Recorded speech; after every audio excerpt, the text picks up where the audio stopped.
என் பெயர் ஜெர்மானுஸ்.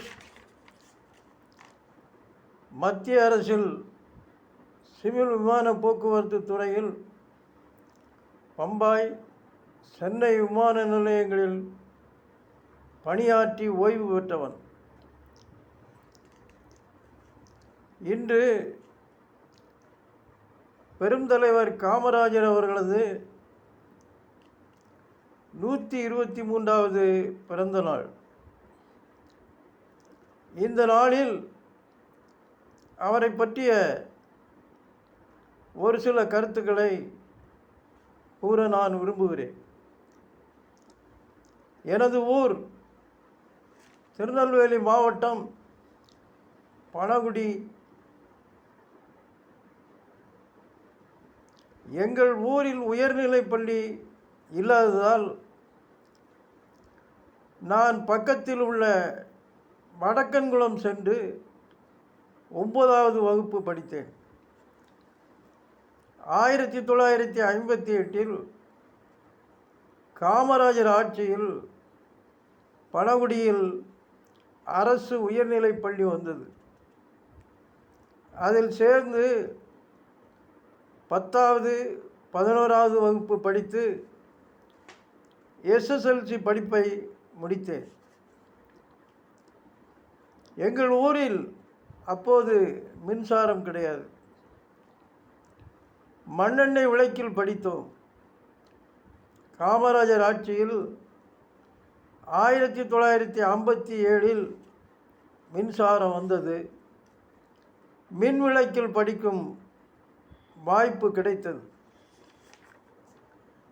நான் சென்னை விமான நிலையத்தில் பணியாற்றிய போது பெருந்தலைவர் காமராஜர் அவர்களை அடிக்கடி பார்க்கும் வாய்ப்பு கிடைத்தது.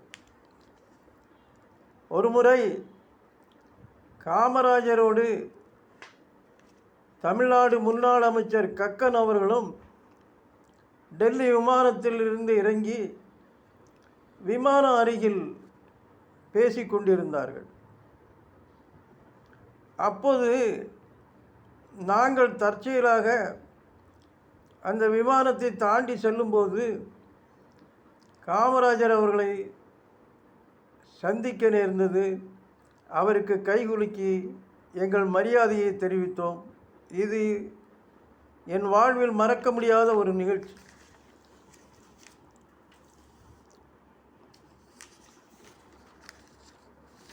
பெருந்தலைவர் காமராஜர் அவர்கள் கருணாநிதியால் மதிக்கப்பட்ட தலைவர். 1971இல் தமிழக முதல்வராக இருந்த கலைஞர் கருணாநிதி டெல்லியிலிருந்து வந்தபோது அவரை வரவேற்க திரு எம்ஜிஆர் அவர்கள் விமான நிலையம் வந்தார்கள்.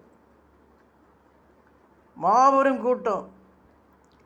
எம்ஜிஆர் ஆளுயர மாலையை கருணாநிதிக்கு அணிவிக்க வந்தபோது ஒரு சம்பவம் நடைபெற்றது. முதலில் விமானத்தில் இருந்து இறங்கிய கலைஞர் இறங்கினார்.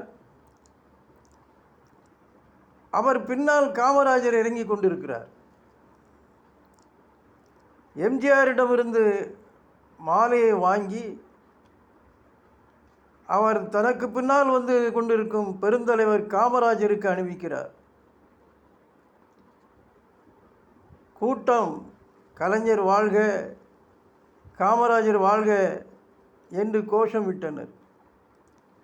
இப்படியாக தமிழகத்தில் உள்ள அனைத்து கட்சி தலைவர்களாலும் மதிக்கப்பட்டவர் காமராஜர். இந்தியாவின் ஈடு இணையற்ற தலைவர்.